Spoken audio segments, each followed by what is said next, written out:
You guys ready?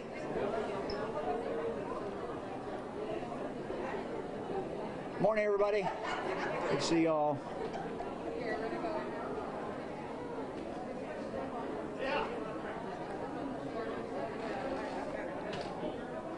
You know, this is a very impressive operation in Clark County. I talk to the Health Commissioner, Charlie Patterson, every Monday morning. We're on a call at 7:15 and kind of get the data from him and find out what the challenges are, if there's anything that we can do to be of help. I just want to first congratulate the Clark County Health Department for the job that they're doing. It's absolutely phenomenal. If you just look around here, you can just see what a great operation this is. Charlie, you're going to do about, what, 2,000 people, I think, today? Yes, sir. About 2,000? 2,000. And that's just, you know, absolutely amazing. I looked up the statistics. I knew Clark County was doing well. So far, Clark County has vaccinated on first doses close to 27,000 people, and that puts them out of 88 counties 10th in the state based on population. So doing a really phenomenal job. You know, that's the percentage of the population. Clark County has now vaccinated 20%, 1/5 of the whole population of the county.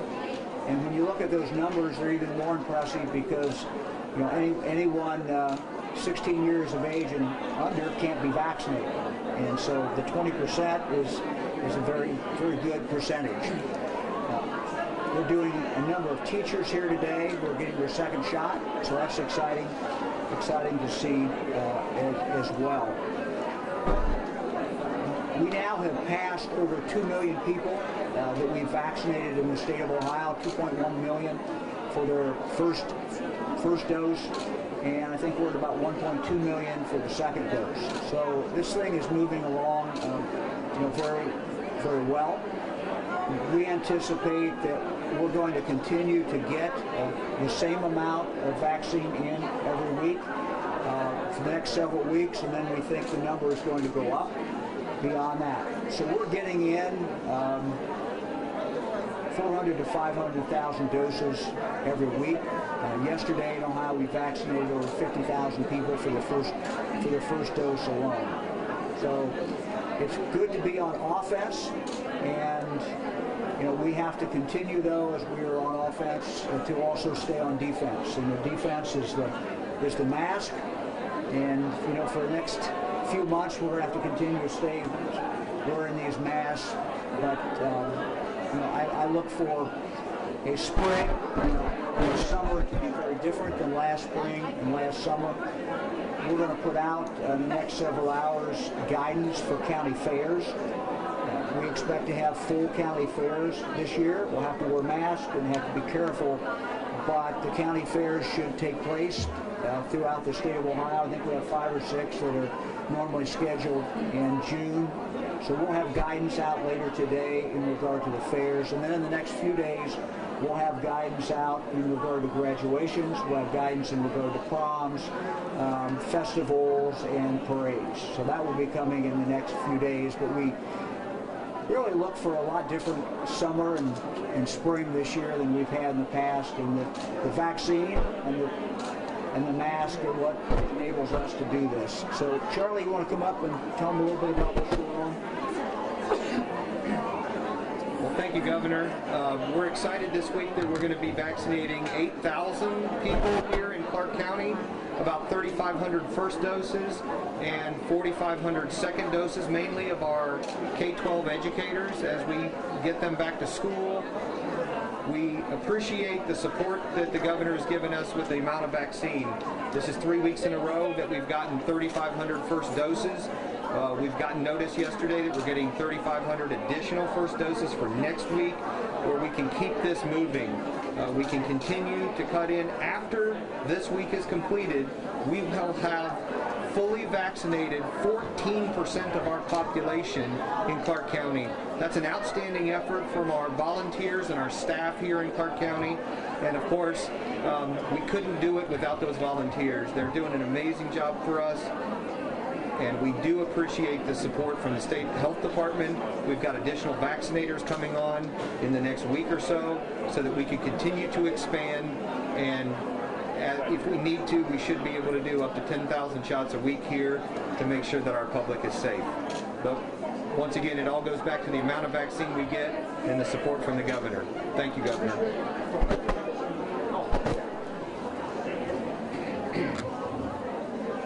I didn't know I had a speaking part, but I'd like to thank the governor for coming today to look at this operation. This was the brainchild of Charlie Patterson and working with some folks at the Community Development Office.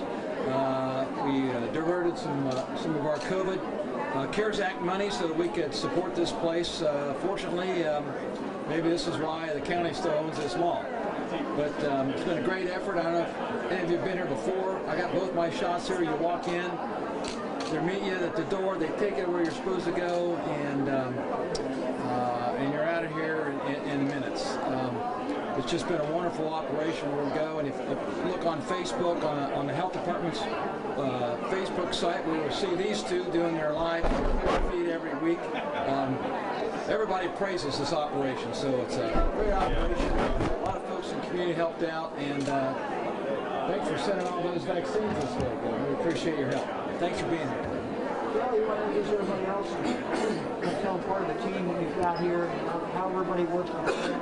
Let's talk a little bit about that. So with me I have Debbie Woods. She's the co-owner of Young Hair. She has been scheduling people from around our community, actually as a partner for us. And you want to say a couple words about your scheduling? Okay, a lot of my scheduling, I put it on Facebook, and it's been word of mouth. I have people calling me all day long for schedules, and I think that a lot of our black community likes the ideal that someone of color is scheduling them, gives them a little, makes them a little more, make them feel a little bit more better about getting scheduled. So I've scheduled close to 200 already since January, so the end of January. So day and night I'm scheduling people. People are calling the beauty shop, my home, my cell phone. So I've been very busy scheduling people. Thank you.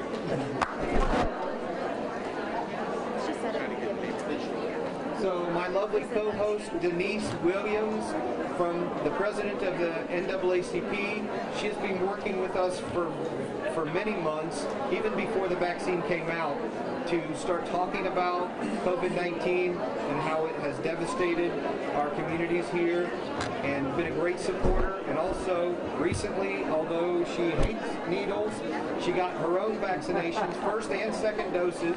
So could you say a few minutes, words, please? Yes. I want to first of all say thank you to our Charlie Patterson. His team is doing a great job. I would like to say thanks to our governor for ensuring that the vaccine is ready for us. I also want to speak to our black and brown community. You need to get vaccinated. If I did it, trust me, you can do it. Okay? So I am pleading to you to please get vaccinated. And our young people, don't be skeptical about what are terminal.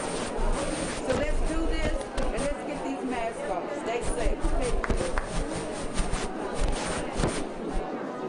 Commissioner Dave Estrup from the city of Springfield. As Commissioner Lonis said, as the county made this wonderful facility available, we couldn't do what we're doing without the 155,000 square feet that we have here. And the city has helped us with funding for many of the things you see, things you take for granted, like tables and chairs and containers, waste containers and things like that. The city has stepped up to fund that. Dave's been a great supporter. Dave, you want to say a few words? Thanks. First of all, Governor, Mrs. DeWine, thank you for all you're doing for the people of Ohio, and thank thank you for visiting Springfield and Clark County today. We sincerely appreciate all you're doing. We are a combined city-county health department. As you can see, we run not only a very efficient operation, but a very effective operation. And I want to again thank and congratulate Charlie and his staff, but also all the volunteers from throughout Springfield and Clark County who have made this operation successful. We're proud of it. We're getting a lot of good things done, as you can see. And again, my thanks and congratulations to everyone. So, several times today, people have said my name, but I want you to see and introduce the person that's really behind a lot of the things, the outreach activities. Christina Conover is also our operations chief for our entire incident command. Christina is our director of nursing. And Christina, if you just say a few words about our outreach, especially into the African American and Latino communities. Okay. Yes, thank you. Thanks for the opportunity, and again, thank you for the visit. Thank you for all the support. This would not be possible without that. So we have just really had blessings of partners amongst this at this stage of the response, and really even earlier. So we have been able to partner with not only young hair, but some of the ladies in the different churches. We have St. Teresa's has a Hispanic outreach coordinator, and her and some other ladies have kind of taken the initiative there to go ahead and speak about the vaccine and speak about the efforts there. Also in some of the other more vulnerable communities, we are starting to make partnerships so that we can make sure people have somebody to go to and ask questions and get their questions answered. So again, thank you very much. So anybody have questions for any of us? When do you plan on opening up vaccinations to the general public? I'm talking about the people who are in the workforce who are very likely to spread the virus. Yeah. We've had really three goals throughout this. One, to vaccinate our health professionals who are out there saving lives every single day. Second, get our teachers, our schools back open. You're seeing teachers who are being vaccinated here today. We just appreciate what all the teachers have done. And the third goal has been to save lives. And the best indicator of mortality, best indicator of risk is age. So we started with 80-year-olds. We now have 2/3 of the 80-year-olds in the state of Ohio have been vaccinated. As you go down 5 and 5 below that, we're better than 60% of those individuals. So we're very happy with that. We're now down, beginning today, anybody 50 years of age and older can be vaccinated. 50 and above represents 98% of all the deaths that have occurred in the state of Ohio. So while we've received a lot of requests to do different groups, and all of them make a very, very compelling case to save the most lives and to do it as quickly as we can, going by age is really the best indicator. So we're going to be on, since we just today opened 50-year-olds and above for that decade, we're going to be on this age group for a while. We're not really sure how long, but the good news is we have more and more vaccine, and the more and more vaccine is going to continue to come in. So we'll have an announcement, in the next week or so about what the next group is going to be. But we feel good about the fact that 50 and above covers about 98-99% of the deaths that have occurred in the state of Ohio. Governor, is there any prelude to what you're going to announce later this afternoon? Can you tell us why you're wearing the button on your lapel? Well, we got this when we came in. So this is from Clark County, and I just really want to again say thank you to the volunteers. Thank you to the Clark County Health Department that has been doing this now for over a year. And it's just an amazing operation to see here. and Clark County is just doing really a phenomenal job. And as you can see, it just takes a lot of people pulling together. The doctor who delivered a number of our children, Dr. Billing, is over there volunteering today. So we got a lot of volunteers here, as well as health professionals who are, and some of the health professionals are also the volunteers. So. Do you plan to veto Senate Bill 22? I'm going to have more to talk about that later today. Governor, so doctors are warning that we may need a booster shot because of new COVID-19 variants out there. Is this on your radar? Sure. What's the status? Well, one of the concerns that we have, of course, is the variant. We're seeing it morph in Ohio, and it is expanding in Ohio. So far, at least what we know is that the current vaccines are good in regard to the variants that we're looking at now in the state of Ohio. So if that changes, certainly that will be a concern. But so far, the good news is that this variant is also covered by the 3 vaccines that we have. The bad news is it's just more contagious, and that's what we don't know how that's going to play out in the weeks ahead. We're just going to have to see. And it's one of the reasons, frankly, why we continue to tell people, please wear the mask. The mask is very, very important. Stay on defense as we are on offense. Anybody else? I have a question. What has it been like for you? I know you kind of touched on it, but walking around and getting to see people today and talking to people, regardless of politics, this all has just come such a long way in a year. And what's that been like? Well, it's great to be on offense, and it's great to come to a vaccination site because everybody is happy here.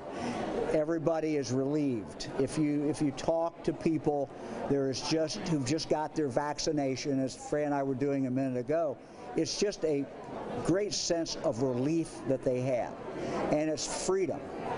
They talk about, I'll be able to do this. A lot of them talk about going to see their grandchildren more. I mean, it's something that Fran and I certainly can relate to.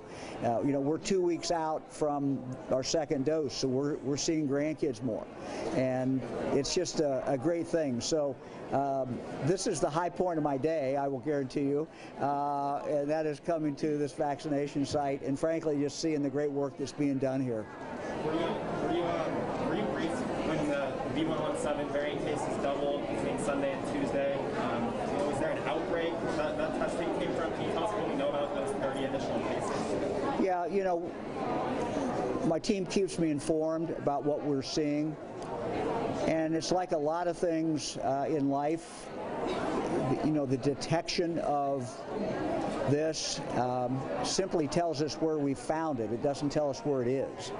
And there's always the assumption from the epidemiologists that it's much more widespread than what we're finding. There's some of our friends and your friends as well at Wright-Patterson Air Force Base wanted to know if you're going to come to visit them. Well, we might do that. We're very happy. I talked to officials at the base a couple of days ago, and they're very proud of the work that they've done over there. They've really been a national leader in regard to vaccinations, so they should be very proud at Wright-Patterson what they're doing. Anybody else?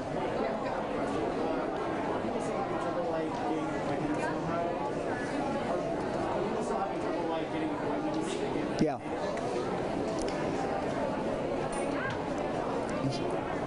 It's a constant question about, what age groups that we open up. What I was being told by health commissioners on Monday was that they were seeing a lot of vacancies. They were not, in some cases, being able to fill their slots, and this vaccine is so potent and so important that we really have to be able to get it out as quickly as we can. So that's why we made the decision to open up to 50. We're going to talk later today about the portal that the state has established. Not everybody has signed up for it, but a lot have. As of this morning at 9 o'clock, there were openings on that portal. So, you know, let me ask Charlie to come back here a minute just to talk about the openings, what you're seeing as far as openings in Clark County, and how far out you schedule, and kind of what you're seeing. Because I think Clark County would be an interesting example.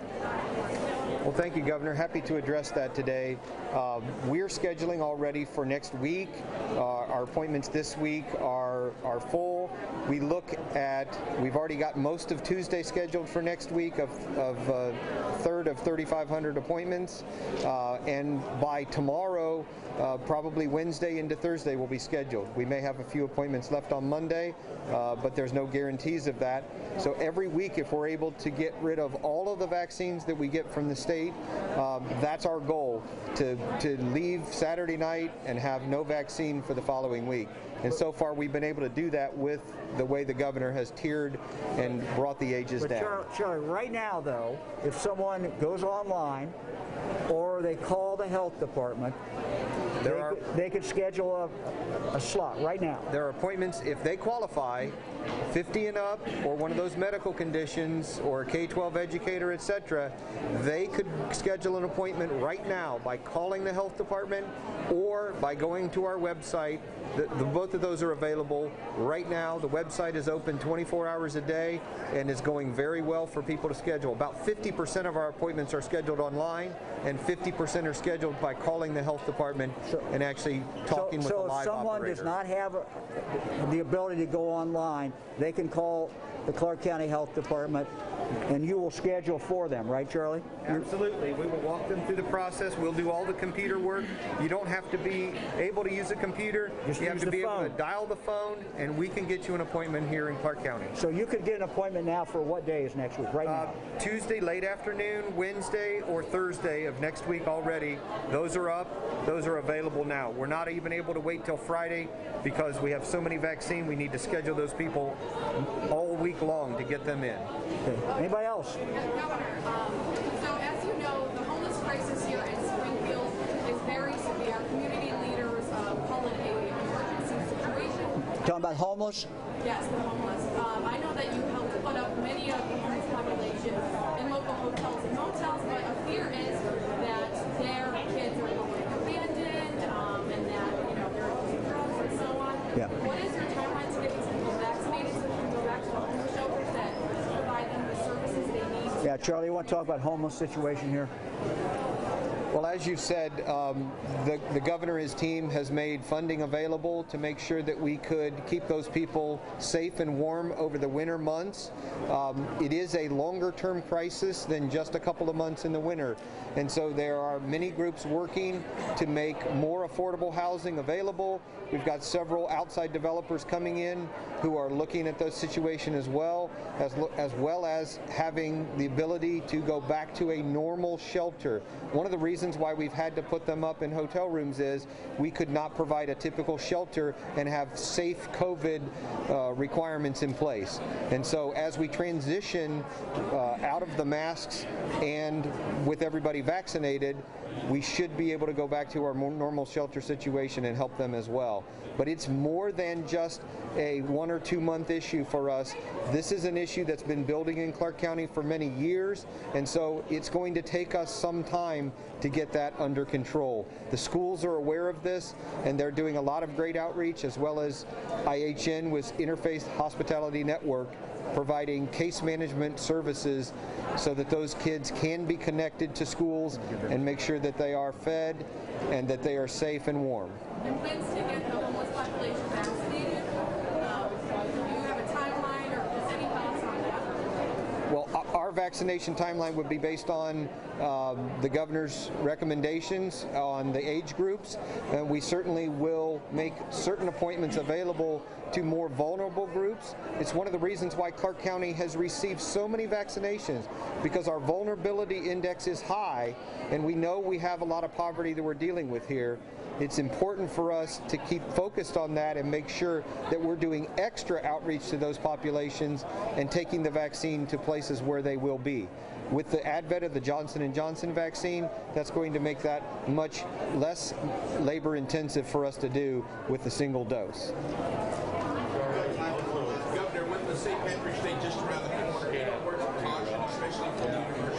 Yeah. Any colleges?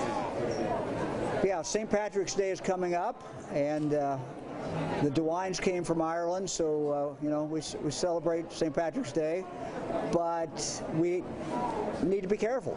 We can celebrate, we can have a good time, but we just need to be careful. We need to keep masks on, and you know, we just have to be careful. We have to stay on defense.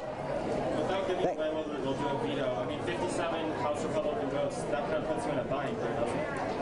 I'll talk about it later. We'll talk about at 2 o'clock. I'll have more to say about the bill that was passed. So thank you all very much. Happy St. Patrick's Day. Appreciate it, everybody.